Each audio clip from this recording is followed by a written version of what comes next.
¿Alguna vez te has preguntado qué secretos se esconden detrás de Drácula 1992? Desde decisiones audaces en la dirección hasta desafíos extremos que enfrentaron los actores.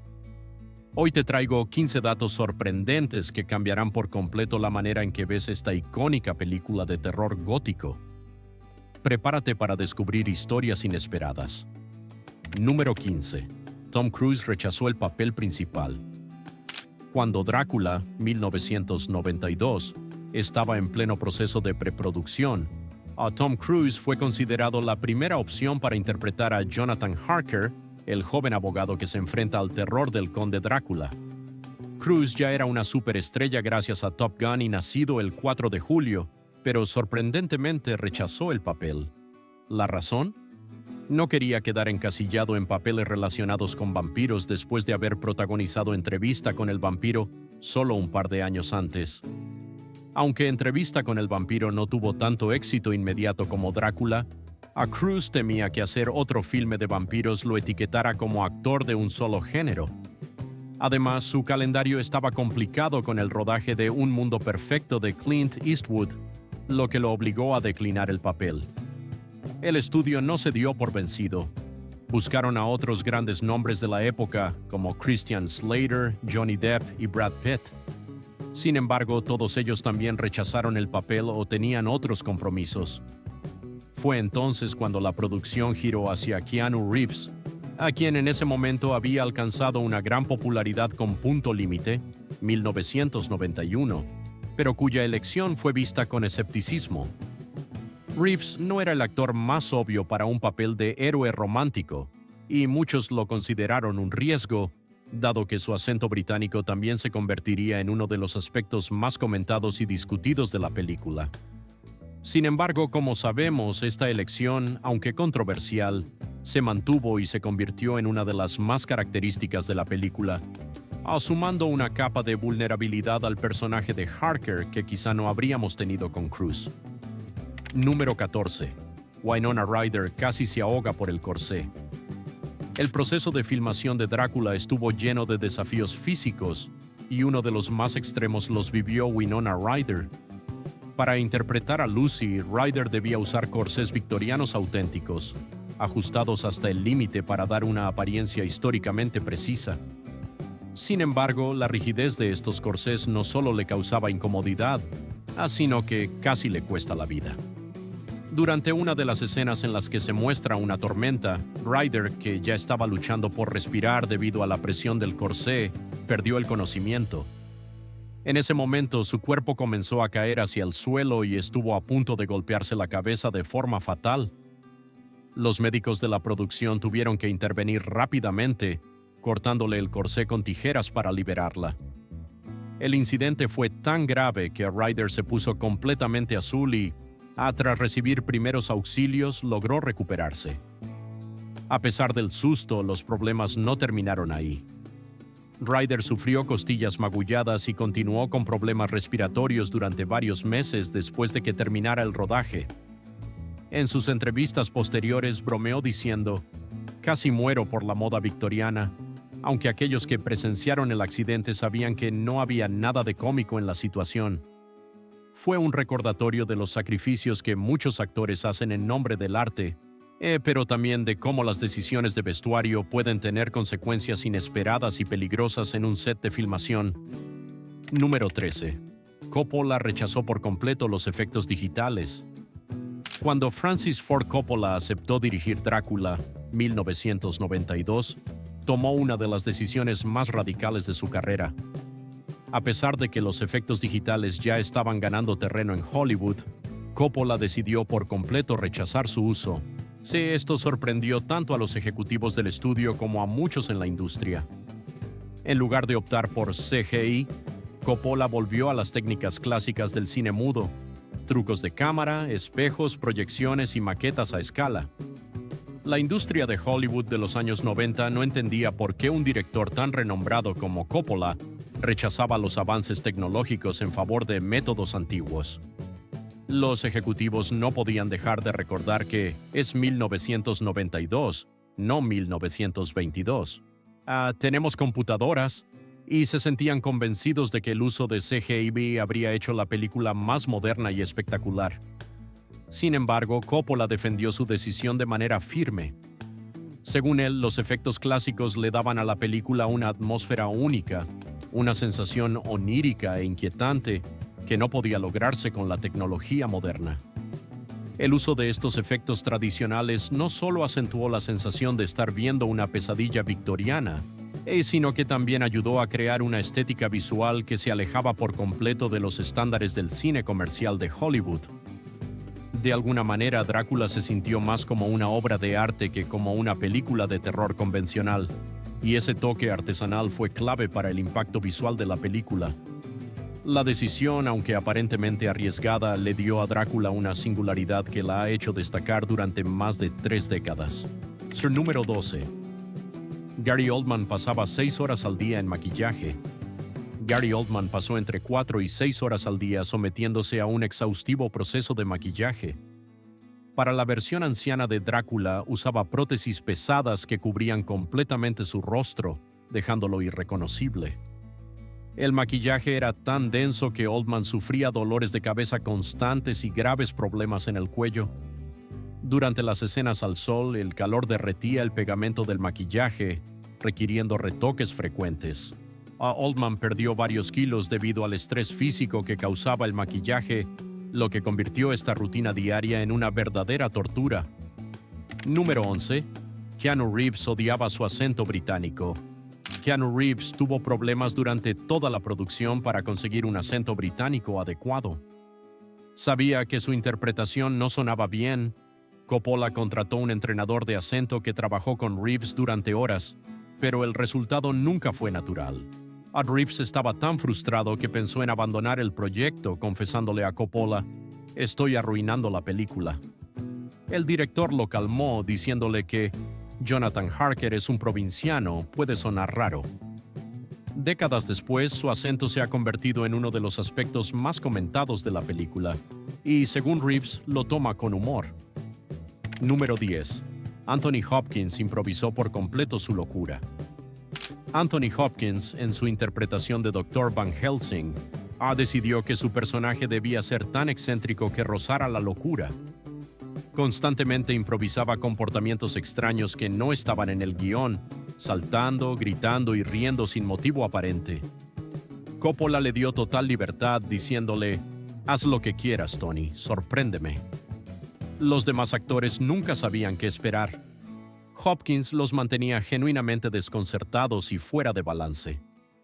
Esa imprevisibilidad hizo que su Van Helsing fuera memorable, una mezcla de extraño, divertido y aterrador al mismo tiempo. Número 9. La sangre falsa hecha con jarabe de maíz. Para conseguir la textura adecuada de la sangre falsa, utilizaron jarabe de maíz con colorante alimenticio. Los actores tuvieron que tragar esta mezcla pegajosa y dulce durante varias escenas, lo que se volvía incómodo después de varias tomas. El jarabe se pegaba al cabello, la piel y la ropa, por lo que los actores debían pasar horas limpiándose tras cada escena sangrienta. Además, el calor en el set atraía insectos, y las moscas y abejas perseguían constantemente a los actores cubiertos de jarabe. Varios de ellos desarrollaron náuseas por tragar tanto jarabe. «Nunca más podré comer panqueques», bromeaba uno de ellos. Número 8. El castillo de Drácula era una pintura. El majestuoso castillo de Drácula en Transilvania no era una construcción real, era completamente pintado. Usaron técnicas de pintura mate típicas del cine clásico, pintando el castillo en vidrio frente a la cámara para crear una apariencia irreal y onírica, ideal para la atmósfera gótica de la historia. Coppola rechazó la idea de construir decorados grandes, prefiriendo el artificio visible al estilo del teatro impresionista alemán. El resultado fue visualmente único, más parecido a una pintura viva que a una película tradicional de Hollywood. Número 7. Sid Froh estaba embarazada durante el rodaje. Sid Froh, quien interpretó a Lucy, Anne descubrió que estaba embarazada justo al comenzar la producción. Tuvo que esconder su embarazo durante meses. El vestuario victoriano ajustado ayudaba a disimular su vientre. Las escenas eróticas y violentas fueron especialmente riesgosas, y los coordinadores de especialistas tuvieron un cuidado extremo con ella. Fro sufrió náuseas matutinas y entre tomas corría discretamente al baño a vomitar. Completó su actuación sin que el público notara su embarazo. Su profesionalismo en estas circunstancias fue admirable. Número 6. Las escenas eróticas causaron la clasificación para mayores de edad. Las escenas sexuales entre Drácula y Mina originalmente eran mucho más explícitas. El estudio entró en pánico al ver el primer corte y exclamó: «Esto es casi pornografía». Tuvieron que cortar varios minutos de contenido sexual para evitar una clasificación para mayores de 18 que habría afectado gravemente las taquillas. A pesar de los recortes, la película recibió una clasificación R debido a su contenido erótico y violento.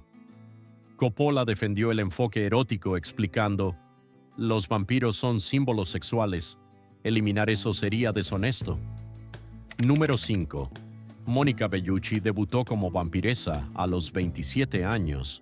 Mónica Bellucci hizo su entrada en Hollywood con una de las imágenes más icónicas de Drácula, 1992, interpretando a una de las seductoras novias vampiro del conde. Aunque ya era una actriz conocida en Europa, este papel representaba su primer gran proyecto en Hollywood, y Bellucci estaba aterrada por la presión de arruinar su oportunidad. Para colmo, su inglés no era perfecto, lo que aumentaba su inseguridad. En una de sus primeras escenas, la actriz debía seducir a Jonathan Harker, interpretado por Keanu Reeves, una secuencia que se filmó en una sola noche. Bellucci, nerviosa y consciente del desafío, pensó que podía no cumplir las expectativas. Pero Coppola, siempre atento al talento de sus actores, quedó impresionado con su presencia en cámara y le dijo: «Tienes magia en cámara». Esa pequeña escena, que no era más que un breve pero potente momento, fue suficiente para catapultar a Bellucci hacia una carrera internacional. Pronto se convertiría en una de las actrices más famosas y reconocidas de Europa, destacando por su magnetismo y elegancia. Sin duda, esta interpretación marcó el inicio de su exitoso recorrido en el cine global. Y número 4, el presupuesto modesto de 40 millones. Aunque Drácula 1992 tiene una apariencia de lujo y grandeza, su presupuesto era sorprendentemente modesto para una película de época tan elaborada. Con tan solo 40 millones de dólares, la producción se enfrentó a limitaciones económicas, pero Coppola y su equipo supieron cómo maximizar cada centavo. En lugar de optar por costosos efectos digitales que ya estaban en auge en los 90, Coppola prefirió usar trucos ópticos tradicionales mucho más asequibles, como el uso de maquetas y proyecciones, lo que le dio a la película ese toque artesanal y casi surrealista. La mayor parte del presupuesto se destinó al vestuario, una de las características más destacadas del filme. Eiko Ishioka, la diseñadora de vestuario, creó trajes históricos tan detallados que cada uno de los disfraces de Drácula costaba decenas de miles de dólares, convirtiéndolos en auténticas obras de arte portátiles. A pesar de las restricciones financieras, el resultado final fue una película visualmente impresionante que parece mucho más costosa que otras producciones con presupuestos mucho mayores. La habilidad de Coppola para hacer que cada dólar se viera reflejado en pantalla es uno de los logros clave de Drácula. Número 3. Coppola filmó la película para pagar deudas. Detrás de la majestuosidad visual de Drácula, 1992, había una razón mucho más pragmática para que Francis Ford Coppola aceptara dirigir la película. Necesitaba dinero. Su estudio Zoetrope estaba al borde de la quiebra, con millones de dólares en deudas a bancos e inversionistas furiosos. El director admitió años después: «No era mi proyecto soñado, pero necesitaba el trabajo». Coppola, uno de los cineastas más aclamados por su trabajo en El Padrino y Apocalypse Now, se encontraba en una situación financiera desesperada. La oportunidad de dirigir Drácula representaba una forma de salvar su estudio y aliviar sus deudas. A pesar de que la película no era su elección artística ideal, Coppola se comprometió completamente con el proyecto.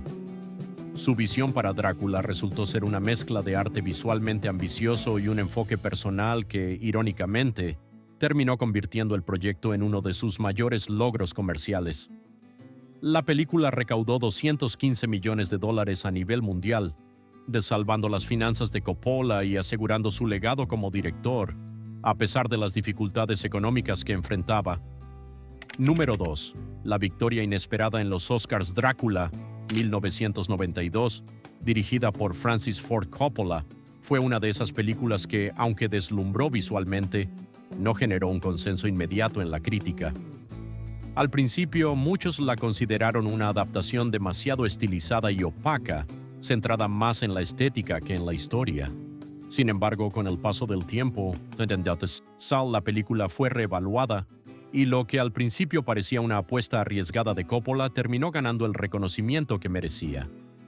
Fue una completa sorpresa cuando Drácula se alzó con 3 premios Oscar: Mejor Diseño de Vestuario, Mejor Sonido y Mejor Maquillaje Técnico.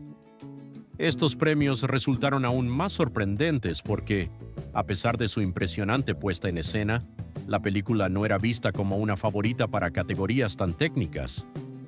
El vestuario, diseñado por Eiko Ishioka, fue uno de los elementos más innovadores y llamativos del filme. En lugar de ceñirse a los diseños tradicionales de la época victoriana, Ishioka fusionó la historia con toques de fantasía y elementos visuales que rompían con lo convencional.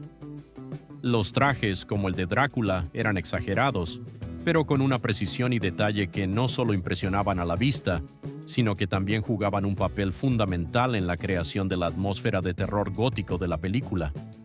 De hecho, algunos de esos trajes son ahora considerados obras maestras del diseño de vestuario en el cine. En cuanto al sonido, el trabajo de los diseñadores amplificó la tensión y la inquietud de las escenas más oscuras de la película. Cada susurro, cada crujido y cada golpe de viento se volvieron elementos esenciales para crear la atmósfera densa y opresiva que caracteriza al filme. La combinación de estos efectos con la visión artística de Coppola añadió una capa extra de profundidad a la historia, que fue mucho más que una simple adaptación de un clásico literario. Estos premios no solo validaron el trabajo de todo el equipo, sino que también confirmaron que Coppola había llevado la historia de Drácula a un nivel completamente nuevo, con un enfoque visual único que lo separaba de otras adaptaciones cinematográficas y de las producciones convencionales de la época. Y en número 1, la inspiración de Coppola para los efectos visuales. La atmósfera única y fascinante de Drácula, 1992, no surgió por azar. Francis Ford Coppola, conocido por su meticulosidad y su enfoque artístico, buscó inspiración en fuentes visuales más allá del cine tradicional. Quería que su adaptación de la famosa novela de Bram Stoker tuviera un tono inquietante y misterioso, pero también un aire de pintura clásica, como si cada fotograma fuera una obra de arte en sí misma. Para lograr esto, Coppola se sumergió en el mundo de los antiguos grabados y pinturas góticas, con un enfoque particular en las ilustraciones detalladas y sombrías de artistas como Gustave Doré y John Tenniel. Doré, famoso por sus representaciones de la Divina Comedia de Dante, y Tenniel, quien creó las icónicas ilustraciones de Alicia en el País de las Maravillas, fueron fuentes clave de inspiración para Coppola. Ambos artistas lograron capturar la esencia de lo macabro y lo sublime en sus ilustraciones, creando imágenes que parecían cobrar vida propia y evocaban una sensación de misterio y desesperación. Coppola no solo buscó emular estos estilos, sino que los adaptó al lenguaje visual del cine, fusionando la estética de esos grabados con la tecnología moderna de la época. La influencia de estos artistas se reflejó en cada aspecto de Drácula, desde la composición de las escenas hasta la iluminación. La película adoptó una iluminación dramática y contrastada que parecía más propia de un lienzo que de una película de Hollywood. Las sombras profundas, los ángulos agudos y la ambientación opresiva contribuían a un efecto visual que se sentía tanto antiguo como moderno al mismo tiempo. Este enfoque no solo creó una atmósfera visualmente cautivadora, sino que también ayudó a establecer el tono emocional de la película, amplificando la sensación de horror gótico que define al personaje de Drácula. Al darle a la película una textura casi pictórica, Coppola la hizo sobresalir dentro del género del cine de terror, elevándola a una experiencia visualmente única que sigue siendo recordada como una de las adaptaciones más destacadas del clásico de Stoker. Y ahí lo tienes. Drácula no solo es una adaptación visualmente impresionante, sino que está llena de secretos, decisiones audaces y sacrificios que hicieron de esta película un clásico del cine gótico. Desde la elección de Francis Ford Coppola por rechazar los efectos digitales hasta las increíbles historias detrás de las actuaciones de sus talentosos actores, cada detalle contribuyó a la creación de una atmósfera única. ¿Te sorprendió alguno de estos datos? ¿Tienes alguna escena que te haya dejado una impresión duradera? Si te ha gustado este recorrido por los secretos de Drácula de 1992, compártelo y cuéntanos tu opinión. No olvides suscribirte para descubrir más historias ocultas detrás de tus películas y series favoritas. Hasta la próxima.